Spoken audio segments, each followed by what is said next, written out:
반갑습니다. 안녕하세요. 저는 김은규라고 합니다. 성공회대학교에서 구약학을 가르치고 있습니다. 성공회 하면 먼저 떠오르는 이미지나 단어가 어떤 것이 있을까요?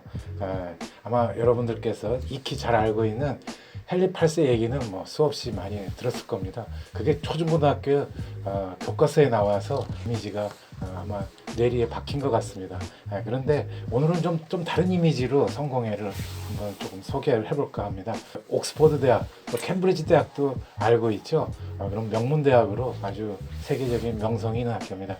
그 대학이 30개 컬리지가 조그만 대학들이 단과 대학들이 모여서 두 개 합하면은 60개 대학들이 있는데 그 대학들 컬리지의 90%가 다 성공회에서 세운 대학들입니다. 그래서 이 대학을 방문하면 어느 대학이든지 다 성공회 신부님들도 계시고 또 교수들도 계신 그런 것입니다. 또 여러분들이 영국을 여행을 하신다 그러면 가는 데마다 다 눈에 보이는 성당들이 성공회 성당들입니다.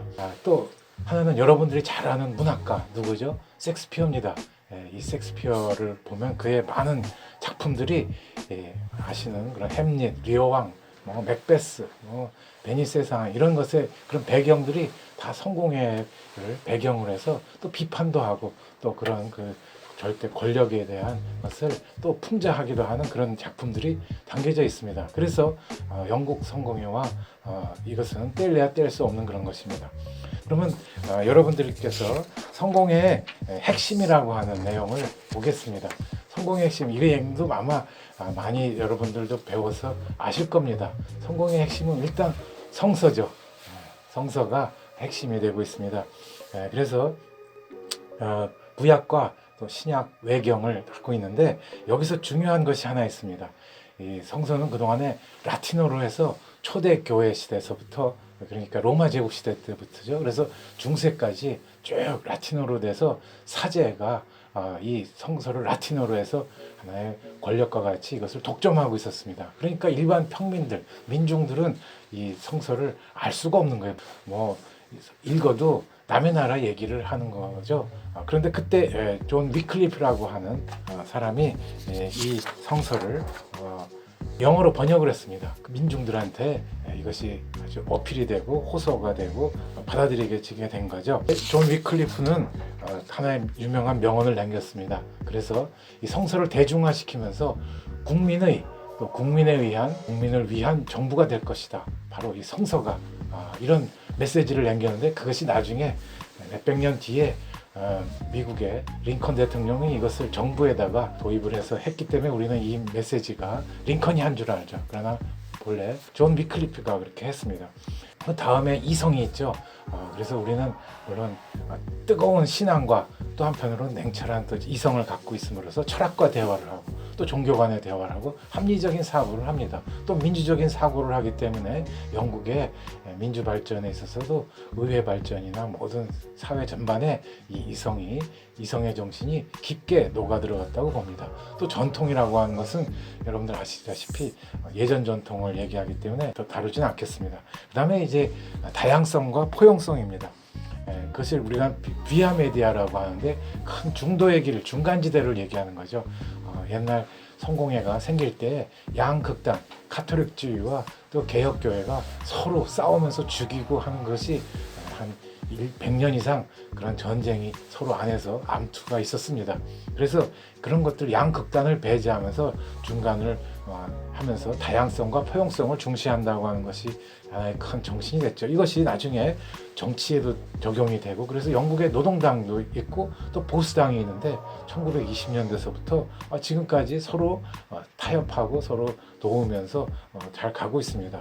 우리 동양 사상에도 중용 사상이 있죠. 그래서 이 치우치거나 또 기대지 않고 또 지나침도 없고 또 모자람도 없는 그런 평상을 유지하는 것이 중용의 가치라고 합니다. 어쩌면 우리나라 이 시대에 정말 중요한 비아메디아 정신이 중요하지 않을까. 지난 70년간 한국 전쟁을 통해서 남과 북이 갈리고 이념 대립으로 해서 우리 사회가 양극단의 이런 이념으로 해서 죽고 학살당하고 상처받고 이런 것이 너무나 참 아픔으로 와닿았습니다. 이제는 우리가 성공의 이런 좋은 가치의 비함에 대한 정신이 다양성, 포용성을 중시해서 진보가 진보를 비판할 수도 있고 또 진보와 보수가 서로 타협하고 또 대화하는 또 존중해주는 그런 분위기가 되어야 할 것이라고 그렇게 생각을 합니다. 또 저는 이것을 한번 제가 설정해봤습니다. 성공의 3무 또 3유가 있다 이렇게 얘기를 한번 설정을 해봤습니다. 그러면 성공에 뭐가 없냐? 첫 번째, 성공회에는 교회 세습이 없습니다.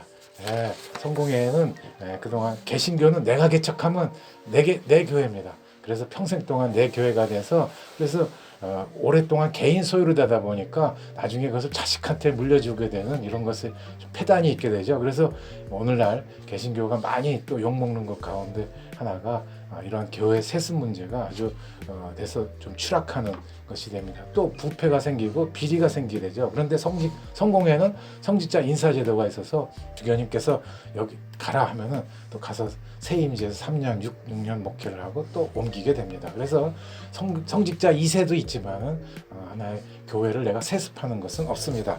봤을 때 장로와 권사, 집사제도가 우리는 없습니다. 이것의 긍정적인 것은 개신교에서 이런 분들 직분을 줌으로써 평생 동안 열심히 교회를 봉사하고 섬기는 그런 긍정적인 효과도 있습니다. 또 반면에 부정적인 효과로는 그것이 하나의 장로 이런 것이 교회 안에 계층이 되고 계급화가 돼서 또 권력이 되고 그래서 또 성직자가랑 또 대립될 때도 있고 하는 것을 보게 됩니다. 어쩌면 우리 성공회에는 우리 교우님들이나 모두가 갖는 세례명이 있죠. 이 세례명이 평생 동안 내가 갖는 어떤 하나의 성인의 그런 모습을 담아야 되겠다. 성경에 나오는 인물을 내가 닮아야 되겠다라고 하는 것을 평생 직분으로 삼을 수 있다고 그렇게 생각하겠습니다. 자, 끝으로 또 하나 성공에 없는 것이 무엇일까요? 저는 교리 신학이 없습니다. 개신교에는 이 켈빈 신학이나 그래서 하나님 중심, 계약 신학, 또 예정론. 그래서 태어나서부터 네 운명이 이렇게 예정되어 있다라고 하는 그런 것이 담겨져 있습니다. 또 가톨릭도 그래서 신학도 초대교회에서부터 중세 가면서 많은 교리 삼위일체론이라든지 교회론 많은 죄론 이런 것으로 인해 가지고 사람들이 어떤 그것을 궁금한 것을 알기도 해주지만 또 한편으로 사람을 올가매는 그런 부분이 됩니다. 성공에는 이렇게 성서, 이성, 전통, 또 다양성과 포용성 하는 이런 가치로 해서 가기 때문에 교리 신학이 없습니다. 그럼 성공에 세 가지가 있는데 무엇이 있을까요? 물론 보통 것은 다 얘기하겠지만 성공에는 여성 사제가 있습니다. 가톨릭에는 여성 신부님이 안 계시죠. 성공회에는 여성 사제가 있습니다. 한국에 18분의 여성 성직자가 계시고 영국에는 총 한 12,000명의 성공회 신부님들이 계신데 그 가운데 지금 한 5,000명이 여성 성직자로 있고 또 미국의 여성 주교들도 계시고 미국에 한 주에 주교님이 2분 계시면 100명에다가 기관에 계시면 한 120명 주교들 중에서 의장 주교라고 해서 제일 수장 되시는 분이 바로 여성 주교도 그런 역할들을 하기도 했습니다. 또 심지어는 동성애 신부님과 또 동성애 주교도 나왔죠. 성공회에는 어쩌면 주일보다 주중에 더 바쁜 교회다. 저는 이렇게 얘기를 하겠습니다. 성공회에는 교회가 전국적으로 제가 다 세보니까 130개 정도 교회가 있습니다. 그리고 86개의 사회선교기관이 있는데 각 사회선교기관 안에는 또 작은 단위로 독립된 그런 단체들이 많습니다. 그래서 200개가 넘는 기구가 있어요. 그것을 보면 교회 숫자보다도 사회선교기관이 더 많습니다. 가령 대표적인 거 나눔의집, 노인복지기관, 장애인, 외국인 노동자 쉼터, 산림터, 자활센터, 여성쉼터 이렇게 많습니다. 주일 예배 참석 숫자는 우리가 대개 한 5, 6천 명이다 이렇게 얘기를 하지만 주중에 이렇게 전국적으로 이 기관에서 감당하시는 그런 지역 주민들을 제가 볼 때는 한 4만 명, 5만 명이 넘는 그렇게 많은 사람들이 있습니다. 그래서 생동감 있고 활력 넘치는 이런 선교 활동들을 보습니다. 끝으로 종교 간 대화를 우리는 또 볼 수가 있습니다. 그래서 우리는 이성의 중시해서 많은 종교들과 대화를 나누죠.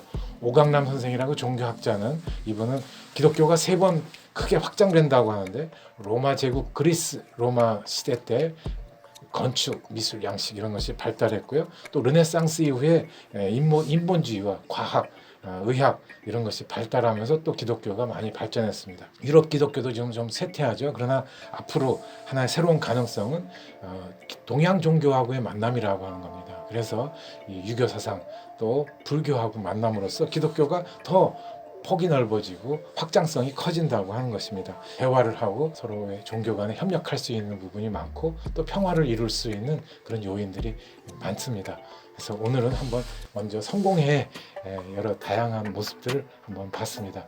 경청해 주셔서 감사합니다.